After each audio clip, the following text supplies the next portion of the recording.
Muy bien, y como lo estaba anticipando, me acompaña esta noche el diputado Rogelio Iparraguirre. ¿Cómo estás, Rogelio? ¿Todo bien? Marian, querido? ¿Todo bien, tranquilo? Bien, contento de estar acá. Bueno, gracias. Como siempre, un gusto que nos acompañes y, bueno, muchos temas por charlar. La actualidad del país compleja y, bueno, me gustaría que en primera instancia nos des tu mirada sobre lo que estamos viviendo actualmente. Bueno, ¿cómo empezar, no? A ver, yo creo importante para ordenar las cuestiones, en primer lugar, decir que nosotros veníamos arrastrando una serie de problemas que se fueron tornando estructurales y que fueron incidiendo sobre las condiciones de vida de nuestra gente, básicamente de la gente, como dice el presidente, de la gente de bien. Yo le tomo la palabra, no y digo que la gente de bien, muy bien, hablemos de la gente de bien. ¿Quiénes son la gente de bien? Todos los laburantes, sí. Gente como vos, que labura todo el día para salir adelante, los que laburaron toda su vida, los jubilados y jubiladas, los millones de compatriotas que no pueden siquiera conseguir un empleo digno, los que dan laburo, invierten, arriesgan, los pymes, los comerciantes, los empresarios. Esa es para mí la gente de bien. La gente de bien no es la que está de acuerdo conmigo y la que no está de acuerdo conmigo es la gente de mal, que es lo que intenta hacer en esta manipulación permanente que no tiene precedentes en la Argentina, ni más ni menos que la persona más importante, el presidente. Ahora bien, estábamos en un contexto de dificultades, donde la inflación se había tornado un problema que, como digo, no solo horada el bolsillo de los trabajadores, sino que a la larga termina corroyendo el alma cívica de la sociedad. La gota que rebalsa el vaso para explicar cómo termina perforándose la conciencia ciudadana, abriendo las puertas a lo que hoy se llama el descontento democrático o la insatisfacción democrática. Esto es que ya se empiezan a romper los consensos básicos, los consensos elementales de la Argentina. Podemos tener un millón de diferencias, unos piensan más así, otros más asá, otros son más libre mercadistas, los otros se creen más en el rol del Estado, etcétera, etcétera, etcétera, pero la Constitución, la democracia y sus instituciones son el paraguas que nos abriga a todos y nadie se anima a poner en cuestión. Hasta esta situación de deterioro donde eso se empieza a hacer más permeable en la conciencia de la gente y se empieza a permitir cualquier cosa. En ese contexto emerge Javier Milei. Yo lamento muchísimo lo que está ocurriendo, lo lamento por toda la gente que conozco y a la que no conozco también, que votó a Javier Milei, porque yo sé fehacientemente, como lo sabes vos, que esa gente que votó a Milei lo votó con esperanza, lo votó buscando algo distinto, un cambio, lo votó depositando ahí su fe en que las cosas. Arrastrás una década donde venís de problemas tras problemas. Pero de lo que estoy absolutamente seguro, así como estoy seguro de la buena fe de sus votantes, es que también puedo estar seguro de que no lo votaron para esto. No lo votaron para hacerles pagar el pato de la boda.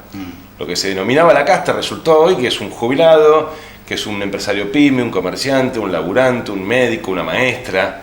Es decir, que son quienes están pagando en estos poco más de 70 días de gobierno de Javier Milei la animalada que se está llevando a cabo. Una animalada que es absolutamente dogmática y mesiánica, donde te festejan el déficit cero alcanzado en el mes de enero, ¿a costa de qué? Porque uno tiene que preguntarse, hay una frase que a mí me interpela mucho, que es, sí, cerremos los números, eso está bien, ahora, con la gente adentro. Porque si es con la gente afuera, si es con el pueblo, mirándola con la ñata contra el vidrio, y empeorando de manera hiperacelerada, remarco, que ya era deterioro, nada más que venía en un tobogán así, y esto. A ver, con el anuncio que hicieron de ajuste a las jubilaciones de un 27,18% ahora en marzo, incluyendo el bono de 70.000 pesos, están haciendo una licuación neta del ingreso de nuestros jubilados de un 40% en 3 meses. Esto no pasó ni con López Murphy en el gobierno de la Rúa y Patricia Bullrich y compañía, es decir, la previa del 2001. Entonces, ¿quién está pagando ese déficit cero? Los trabajadores, con sus ingresos en muchos casos congelados, en el caso de los estatales o con paritarias claramente a la pérdida, los jubilados, ¿sí?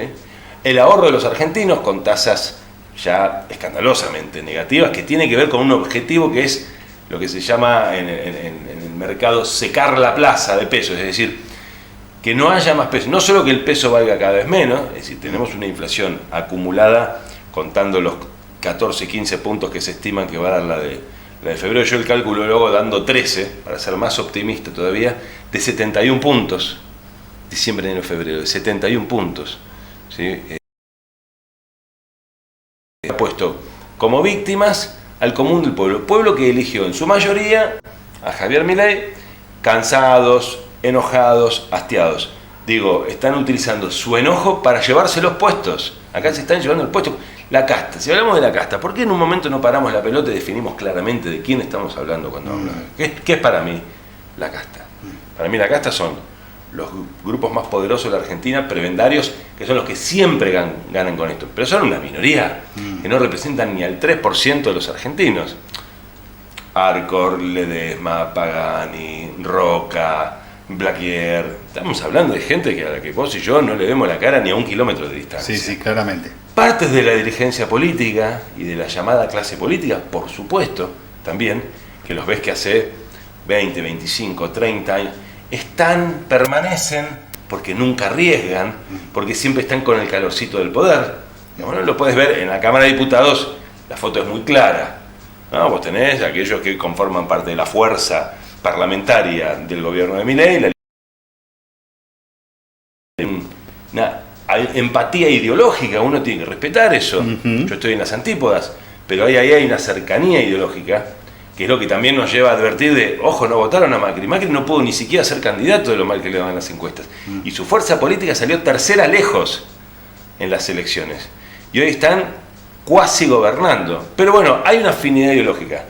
Después tenés todo otro espectro de diputados y diputadas que están hace 15, 20, 25, 30 años, siempre con el termómetro, a ver para dónde da el calorcito del poder. No importa si es kirchnerismo, no importa si es macrismo, no importa si es Milei, no importa si es la alianza. Patricia Bullrich es tal vez el ejemplo más acabado de la dimensión de casta en la política. Pero no existe solamente en la política, como te decía, existe en el gran empresariado, en el Poder Judicial, que sigue sin pagar ganancias, que sigue sin mostrar sus declaraciones juradas, que sigue sin rendirle cuentas a nuestro pueblo cuando tenemos una justicia no deteriorada, absolutamente derrumbada, que también incide en el ánimo de la gente, porque uno piensa que son cosas como distantes. Mirá, cuando un papá y una mamá dejaron de el colectivo llorando porque le robaron el celular, y ya no entra en el menú de opciones de esos padres ni siquiera acercarse a la comisaría a radicar una denuncia. ¿Eso qué es? Eso que dejaste de creer definitivamente en la justicia. Bueno, ese combo un poco es el que produce el emergente de Javier Milei, pero nos merecemos los votantes. Mirá, y yo se los digo con el mayor de los respetos, con mucha humildad, siendo parte de una fuerza política que perdió en un balotaje.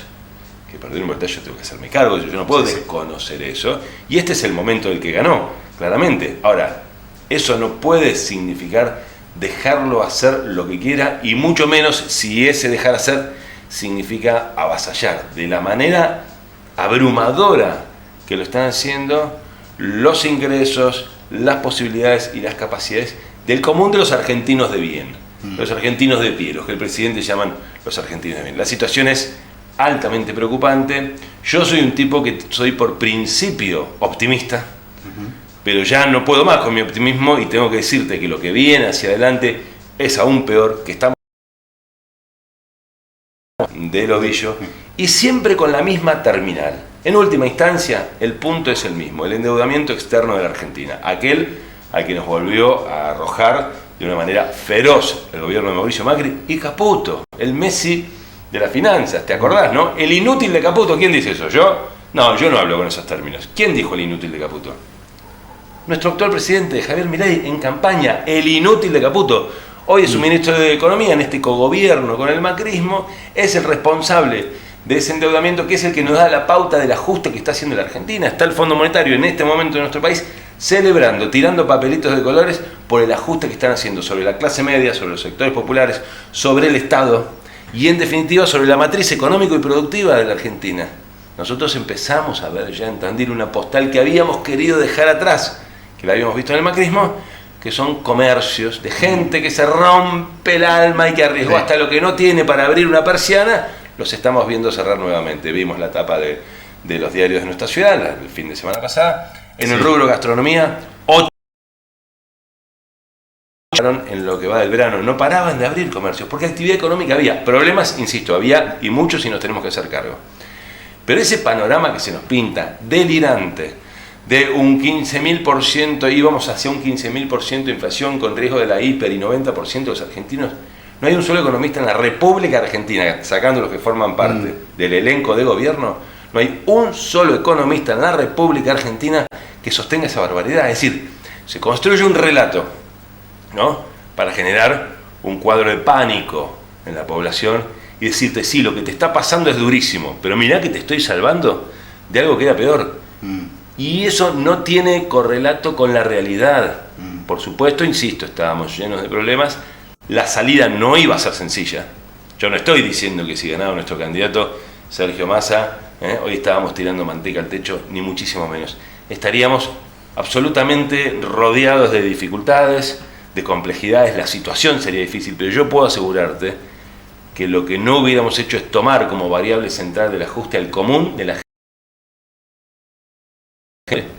Rogelio, esto, bueno, primero es una de tus virtudes esto de poder hacer el mea culpa, y es muy bueno tomar referencia del siglo del partido, decir, bueno, ¿qué es lo que hicimos? ¿Qué hicimos bien? ¿Qué es lo que hicimos mal? Yo, es algo que me parece espectacular que lo tomes digamos, lo traigas a presente, y el público también lo valora mucho eso, porque también tenemos que revisar lo que está bien y lo que está mal. Pero claramente hay algo que mencionás que tiene que ver con el ajuste en el pueblo, ¿no? O sea, eso que estás tomando con el ajuste en el pueblo. ¿Hacia dónde vamos entonces actualmente? Porque la economía en este momento está detonada. No hace falta que seamos economistas, claramente. Uno va al supermercado, los alquileres no paran de subir los alquileres de manera desmedida. Porque uno va a alquilar algo y te pasan unos costos siderales, ¿no? Y encima liberado, más complicado, ¿no? Pero volviendo a esto y no extendiéndome, ¿hacia dónde vamos con esta mirada? Lamentablemente no paran la locura que están llevando a cabo, porque no se me ocurre otro adjetivo. La locura que no tiene pies ni cabeza, Mariano, de verdad.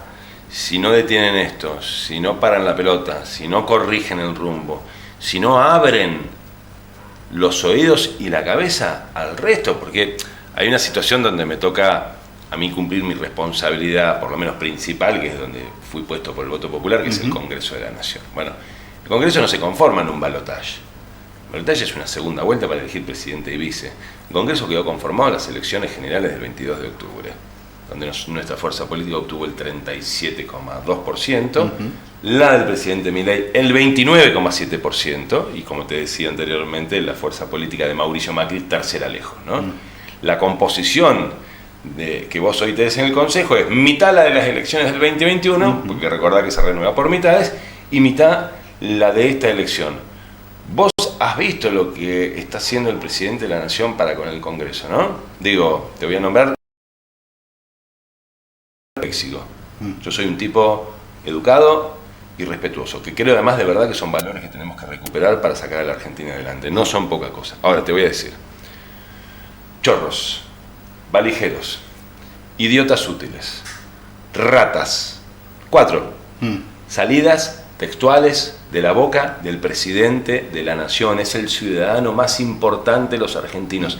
Si sigue rifando la investidura presidencial como le está haciendo y perdiendo seriedad ante los ojos de 47 millones de argentinos y del mundo, le va a resultar mucho más difícil a él y a su equipo revertir el rumbo que han decidido emprender. Entonces, ¿cómo sigue? Yo, para no decir solamente esto sigue con una profundización del deterioro hasta hacerse insoportable, para no decir que esa es la única alternativa, prefiero plantear esto con énfasis, que la otra alternativa es que el presidente pare con la locura, porque su juego del anarcocapitalismo, que no existe ni existió,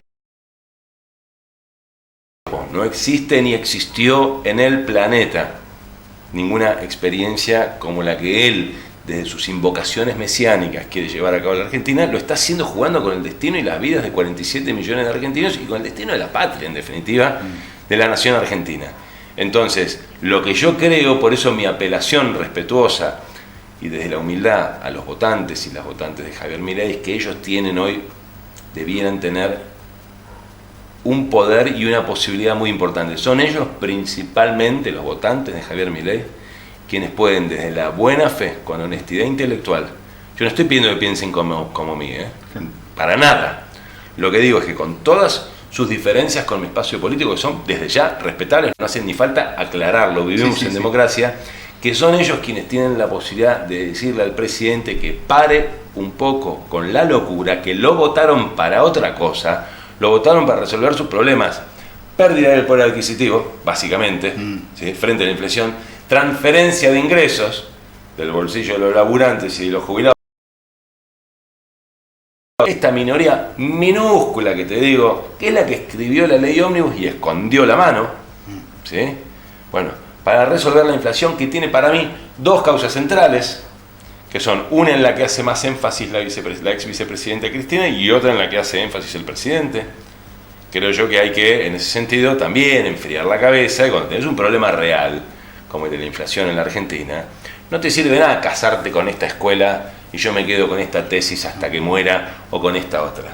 Porque lo que vos tenés que hacer, lo que va a resolver el problema no es tu confianza en una tesis. Lo que va a resolver el problema es, valga la redundancia, parece una tontera, es resolver el problema. Sí. Y tiene en el déficit y la emisión monetaria una parte de su estructura ese problema, y el endeudamiento externo y la restricción externa y la crisis cambiaria, que tiene que ver con la situación de la Argentina, particularmente frente al Fondo Monetario Internacional, la otra parte del problema. Si no entendemos los argentinos que con nuestras contradicciones y diferencias a cuestas, de verdad, nos tenemos que sentar y hacer causa común en torno a los 2-3 principales problemas. Después sigamos teniendo 1.000.000 de diferencias en relación a otro montón. Pero tenemos que hacer causa común y lo tenemos que hacer ya, el tiempo se acaba. Yo soy un convencido de que Argentina está quemando su último cartucho, su última oportunidad. Un país no tiene oportunidades toda la vida. Se acaban y se va haciendo más finito, más finito, más finito, más finito. En un momento te diste cuenta que tu país empezó a estar en un escalón distinto, definitivamente, del que estaba, del país conocido, el que vos conociste. Bueno, sí.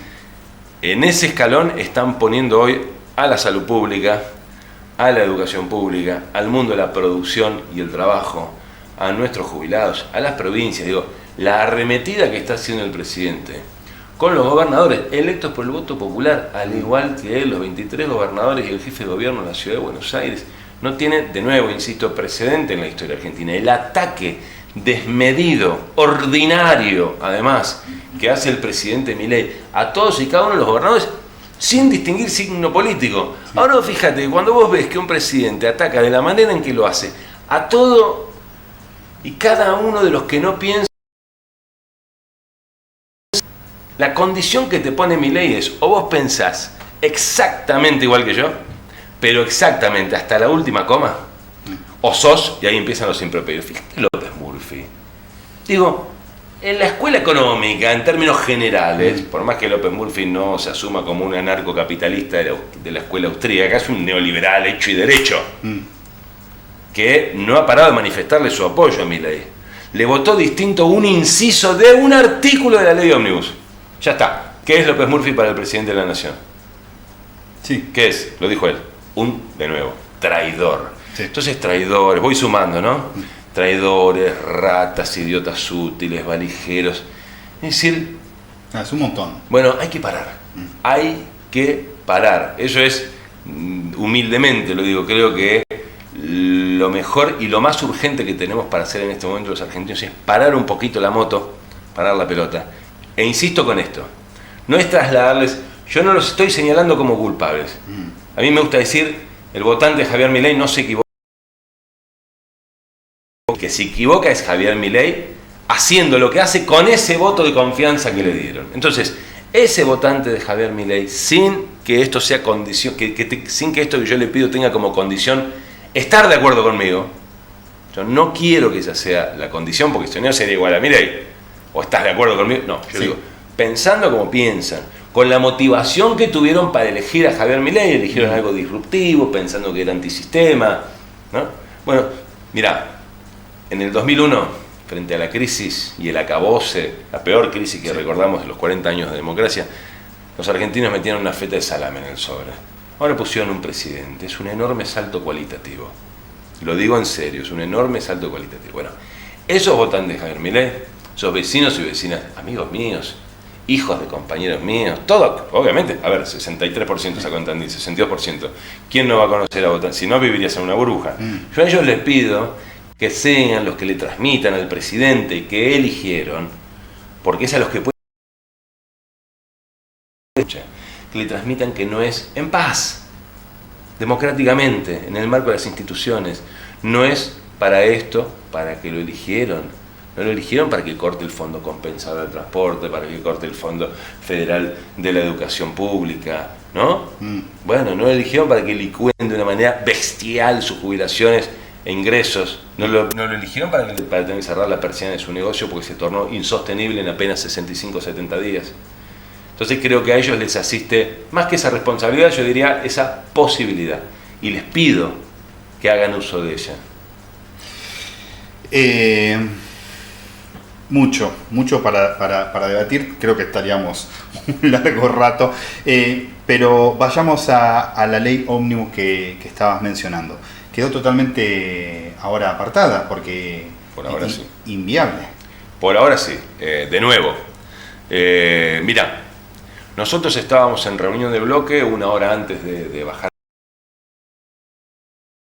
la sesión para tratar la ley ómnibus en particular, ya había sido aprobada en general la semana anterior. La verdad es que no había ninguna hipótesis que permitiera creer que la ley ómnibus no iba a salir. Lo que sí sé, la información que se manejaba por la relación con otros bloques, por lo que uno veía mismo en los medios de comunicación y por las interpretaciones que uno y el espacio colectivo al que pertenece, en este caso el bloque de Unión por la Patria, podía hacer, era que muy probablemente a lo largo de se calculaban 3 días de debate, iba a tener alguna que otra modificación. Que tenían que ver con la negociación con gobernadores, con diputados que responden a esos gobernadores, que es cómo funciona el Parlamento. Hago un pequeñísimo paréntesis. Otra vez, ¿negociar? No, eso es de ratas, eso es de prebendarios, eso es de la casta, eso es de corruptos. Pero si está previsto, te diría que la esencia del funcionamiento del sistema democrático, especialmente en su la negociación política, que es esto, hacer de la diferencia que tenemos vos y yo, encontrar puntos intermedios, bueno, producto de esa negociación iba a tener algunas que otras modificaciones. Particularmente en lo que tenía que ver con si se coparticipaba o no el impuesto país, las provincias la están pasando realmente muy mal, sobre todo ahora con el corte de las transferencias que se hicieron de nación a provincia, se cortó el 93% en comparación a enero del año pasado, es una locura absoluta. En los 2 artículos que hacían a deuda, en la ley ómnibus se pretendía que deroguemos el artículo 1 de la ley de deuda soberana, que es el que dice que para endeudar al país en moneda extranjera, bajo legislación extranjera, deuda externa y particularmente el Fondo Monetario, que es lo que más conocemos los argentinos, hay que pasar por el Parlamento, ¿sí? Y otro que dice cómo tienen que calzar las renegociaciones de deuda, donde 2 de 3 variables tienen que cerrar, o tasa, o plazo, o monto. Bueno, ese también iba a tener probablemente algún tipo de complicación. En privatizaciones probablemente alguna que otra, pero en línea general la ley todo pintaba que iba a salir. ¿Por qué cuando le votan en contra un par de incisos de un artículo, que eran las bases de la delegación de facultades que en la historia democrática, pero no en estos 40 años, de la ley Sáenz Peña para acá, nunca se le habían delegado facultades al nivel y con las bases de delegación con las que se pretendía la ley de ómnibus. Como le votaron en contra un par de incisos de un artículo de la ley de ómnibus, decidieron que la ley así no caminaba más. Es decir, en esta cosa de hacer tabla rasa permanentemente como si fuera una virtud. Yo de nuevo insisto en apelar a mis vecinos y amigos, votantes de Javier Milei y por supuesto a todos aquellos que no conozco y tampoco me conocen a mí, en que intenten trasladar esto a su vida personal. ¿Vos creés que se puede sostener la armonía y el funcionamiento de un hogar si uno tiene como única virtud la intransigencia? ¿Cómo resolvés cuando tenés que entenderte con tus hijos porque quieren algo, pero por ahí no es lo mejor para ellos, y explicarles que no, o hicieron una macana, con un vecino, con tus compañeros de laburo, en la calle, mientras transitamos, en un vehículo, en bicicleta, caminando, cuando estamos en el espacio público, en la cancha, en el club? Digo, ¿realmente alguien cree que la intransigencia es un valor, una especie, hoy llevado al punto de una especie de supervalor, supravalor, un superpoder, ¿no? Esta cosa es, ¿por qué estamos permitiendo que un presidente que fue electo por una mayoría de argentinos en un balotaje, que le pusieron esperanza, que le pusieron fe, que le pusieron un profundo deseo de que sea la persona que definitivamente sea capaz de sacarlos del deterioro progresivo en el que estaban viviendo? ¿Por qué estamos permitiendo no solo que no esté cumpliendo con aquello por lo cual le depositaron ese voto de confianza, sino que además de golpe nos trastoque nuestros valores más elementales? Y de la intransigencia es, si sos intransigente sos un fenómeno. Vos si sos intransigente, en nuestra vida no funcionás un día. Te echan de casa, claro, te echan del laburo, tus amigos no te bancan más. Entonces, de nuevo, vale la pena parar la pelota, porque esta locura requiere de un momento de paz y reflexión, porque si no hacemos eso nos estamos dejando arrastrar por una locura avasallante, que tiene además un ritmo vertiginoso, porque yo creo que eso está planificado, parte de la estrategia de este gobierno para llevar a cabo su plan económico, pero además para dotar a su plan económico de un relato y de una forma, que es esta de la que te estoy hablando, que se impone, ¿sí? Bueno, yo creo que está planificado y que lo avasallante y lo abrumador es parte de la estrategia. Se te abre la cancha 20 cosas a la vez, es como pararte en el arco y patearte 14, te pongo 14 pateadores y te pateen 14 penales a la vez. No vas a ser capaz de atajar ni uno, vas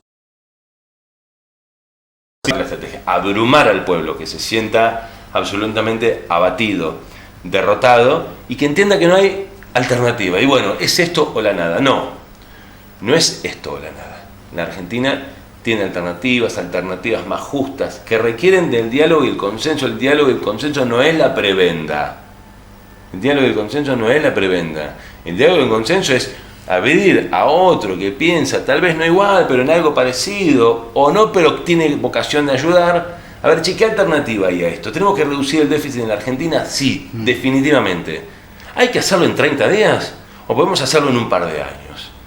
No, pero el Fondo Monetario nos pide... Bueno, ahí tenemos entonces parte del problema. ¿Por qué no hacemos causa común los argentinos, ¿sí? Para hacerle entender al Fondo, no un presidente, no un partido político, sino los argentinos, para hacerle entender al Fondo Monetario, que nos metió en esto, al igual que Caputo y Macri, porque el Fondo otorgó a la Argentina, recordá, al día de hoy sigue siendo en toda la historia del Fondo, desde que fue el acuerdo de Bretton Woods al día de hoy, el Fondo tiene el triste récord de que su préstamo individual otorgado a un país más importante de su historia es este que le dieron a nuestro país en el gobierno de Mauricio Macri. ¿Vos crees que no tiene responsabilidad el Fondo? No sabía que no lo iban a poder pagar. Bueno, el Fondo también tiene que poner las barbas en remojo, hacer mea culpa, pero ¿cuándo lo va a hacer? Cuando ve un pueblo argentino, pero que helado, que le dice, mira, acá estamos los argentinos, a pesar de todas nuestras diferencias, queremos salir adelante. En esto, tenemos eso en y la decisión de salir adelante. Para salir adelante necesitamos que vos entiendas un par de cositas. Nosotros no podemos generar déficit cero en un mes. Primero porque es ficticio, ¿sí? Segundo porque lo está pagando la gente de a pie de una manera horrorosa. Horrorosa. La profundización del hambre en nuestros barrios, en la ciudad de Tandil, lo escuchaba hoy al jefe de gabinete, Julio Di Chiribetti, en una entrevista en un medio colega, hacer una descripción, Julio es trabajador social, del panorama social en la ciudad de Tandil y el deterioro, y Julio Chiribetti no es un K, de peronista no tiene un pelo, de K menos, digo, es el jefe de gabinete del doctor Miguel Ángel Lunghi, ¿no? Aclaremos por si hiciera falta, haciendo una descripción de cómo se aceleró el deterioro de la situación social de los más vulnerables en Tandil. Y lamentablemente, si no paramos la pelota, esto no va a hacer más que profundizarse. Y nos vamos a arrepentir, y mucho. Entonces, de nuevo, no estoy pretendiendo que nadie esté de acuerdo con mi manera de pensar como peronista, con mi mirada del Estado, de la economía y de la sociedad argentina. Simplemente sí que sepan parar la pelota, que su enojo, ¿sí?, no los haga tan permeables a ser ellos mismos los que terminan pagando esto, porque es injusto con ellos mismos, es injusto con mis amigos que votaron a Milei, no se lo merecen, son gente buena, laburan todos los días, quieren salir adelante. y Argentina que votó a cualquier otra fuerza política. Sí. Entonces, la capacidad de parar la pelota, la capacidad de hacer causa común, ¿sí?, de frenar la locura y empezar a ver cuáles son las alternativas más justas para alcanzar los objetivos que tenemos que alcanzar los argentinos, me parece que son la verdadera urgencia en este momento. Mensajitos. Vamos a leer acá, dice Gloria. Hola Mariano, buen programa. Tengo 70 años, pasé por todos los desastres que han pasado en este país, pero nos preguntamos qué va a pasar porque ya no se aguanta más. Qué buena pregunta, ¿no? No, y además la experiencia de una vida, ¿no? La experiencia de una vida. Esa es otra. Tomemos en cuenta la experiencia. La experiencia es un capital invaluable. Ahora, si para vos todo lo que se hizo antes, todo hace tabla rasa, como hace el presidente, te aparece un tipo que hoy es presidente de la nación y te dice que lo hecho en la Argentina en los últimos 120 años. Son palabras de él, Mariano, no son mías. Sí. Yo soy bastante bueno para memorizar textuales. ¿Sí? Hay que tirar a la basura los últimos 120 años de la Argentina. Esto significa tirar a la basura a Hipólito Yrigoyen y la emergencia de la UCR como un partido de raíz popular y de las clases medias y de educación pública, la reforma universitaria del 18. Esto significa tirar por la basura toda la experiencia del peronismo, del primer, del segundo y del tercer peronismo. Esto significa tirar tirar a la basura a Ilia y a Frondizi, a Alfonsín, a todo el menemismo, al gobierno de la Alianza, al de Néstor, a los de Cristina, al de Macri, al de Alberto. ¿No te parece un poco loco? ¿No te parece un poco loco? Y en vez de aprovechar la experiencia como la de Gloria, que tiene en el lomo todas las crisis de este país, ver cuáles son las cosas que nosotros podemos tomar para mejorar y cuáles efectivamente hay que descartar, cuáles hay que dejar en el pasado, cuáles hay que retocar. No es alguien que cree que lo guían las fuerzas del cielo. Yo soy un creyente. Yo soy un creyente. No, mira, si hay algo que aprendí es ni a culpar a Dios por lo que me pasa, ni mucho menos justificar mis actos en la guía de Dios. Yo no toleraría decir que lo que hago, lo hago porque es el mandato que me dio Dios. ¿Por qué lo voy a poner a Dios en ese lugar que es absolutamente injusto? Yo tengo que hacerme cargo de mis actos, que además es lo que nos enseñó la Biblia también, ¿no? Bueno, esto de creer que la orientación se la están dando las fuerzas del cielo, o Conan, ¿no? Que se conocieron en el Coliseo Romano, uno como un gladiador y el otro como no sé qué, y al final se perdonaron la vida porque se iban a encontrar en el año 2021, 2020, uno transformado en perro y el otro transformado en un economista del Grupo América de Urnequian. Digo, ¿de qué estamos hablando? Paremos la pelota porque, créeme, vale la pena hacerlo. Y saquemos la conclusión.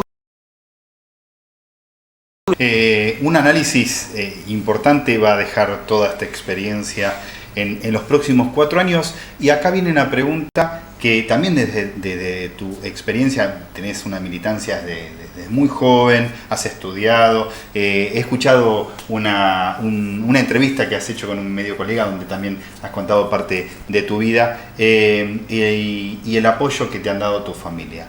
En base a toda esta experiencia, ¿qué va a pasar en estos 4 años? ¿Llegamos a 4 años? No sé.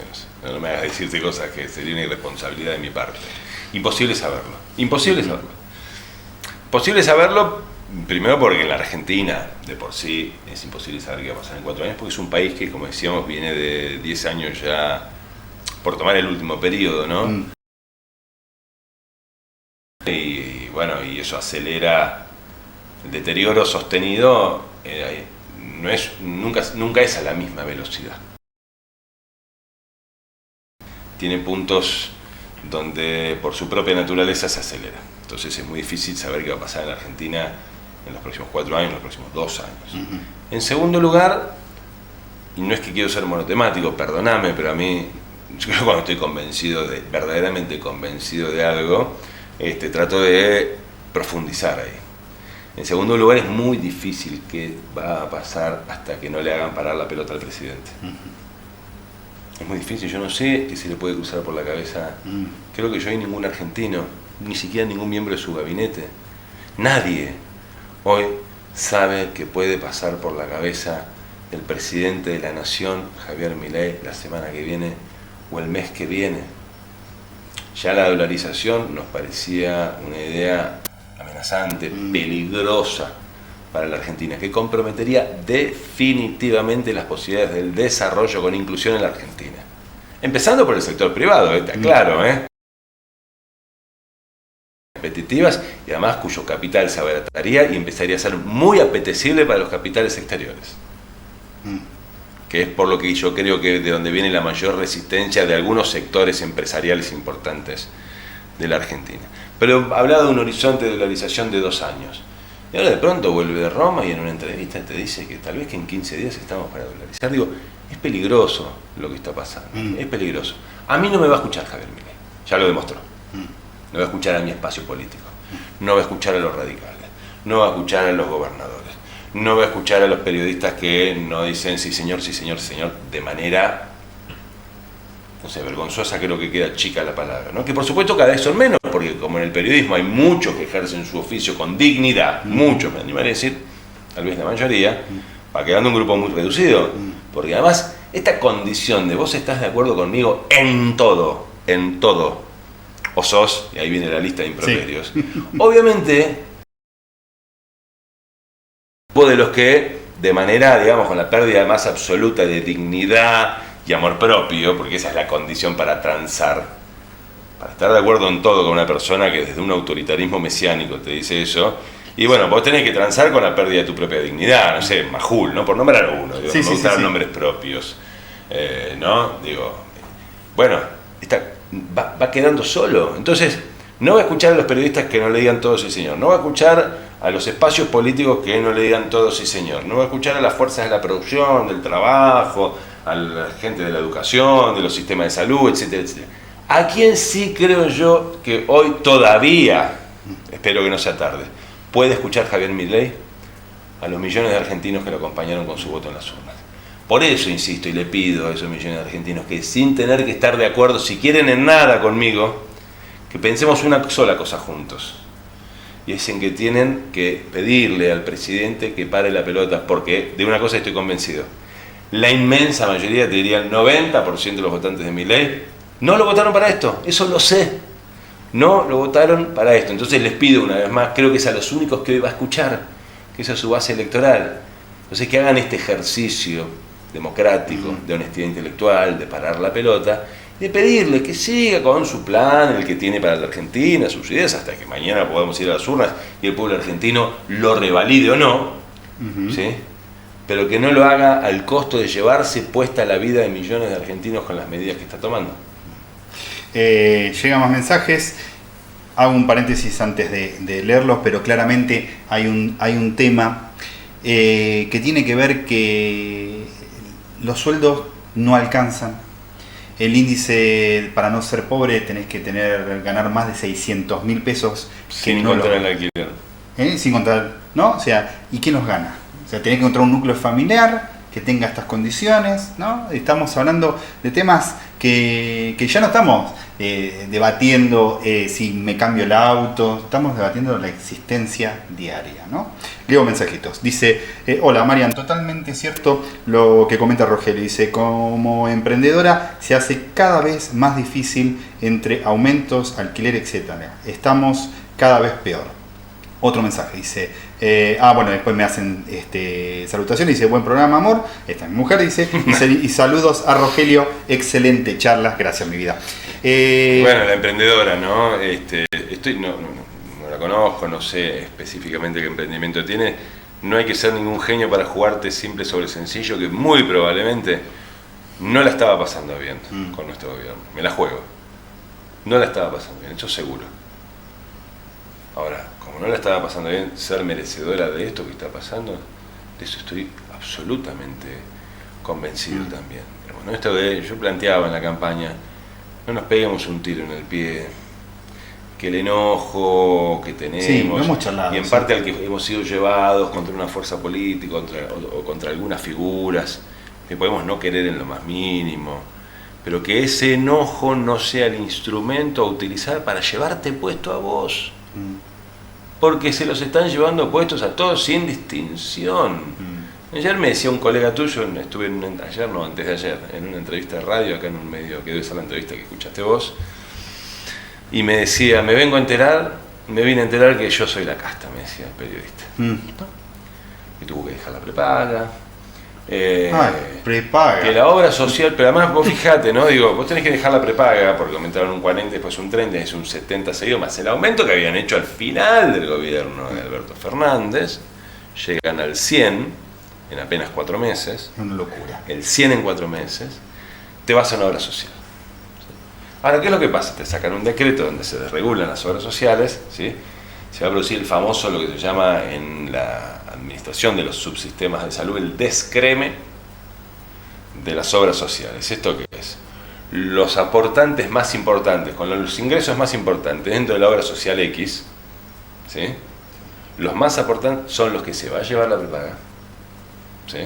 Porque tienen ingresos que ahora en la desregulación puede absorber la prepaga y brindarles algún plan, aunque sea mediocre, pero se lo va a llevar. Y esa obra social, cuando se quede sin los aportes de sus principales aportantes, ¿sí? Se va a venir a pique y se va a fundir. Entonces vos te fuiste a la prepaga con una obra social, la obra social a la que te fuiste va a quebrar. Claro. Y el sistema público de salud, el hospital, es la última red de contención, ya está colapsando. Mirá lo que está pasando en Tandil. A mí me duele haber advertido estas situaciones algún tiempo atrás, primero haber sido mirado como un perro verde, cuando yo dije que el sistema público de salud de Tandil iba a colapsar si el intendente Lungui seguía en la obstinación y la obcecación de sostenerlo como lo conocemos, porque era infinanciable y que había que ir progresivamente e inteligente y eficientemente hacia un esquema de regionalización por servicios del hospital. Y ponía de ejemplo el de oncología. Está en el debate televisivo esto, ¿eh? Está en el debate televisivo. Está en registro. Y yo, no, está hablando pavata, haciendo politiquería como es candidato. Estuvimos 4 años estudiando el estrés financiero del sistema de salud pública de la ciudad de Tandil y la insostenibilidad de sus 2 hospitales y de su sistema de atención primaria. Lamentablemente, y poniéndonos a disposición. Bueno, lamentablemente no fuimos escuchados, no solo no fuimos escuchados, nuestras apreciaciones fueron despreciadas, hoy estamos viendo esto. Entonces, prepaga, desregulada y te sube un 100%.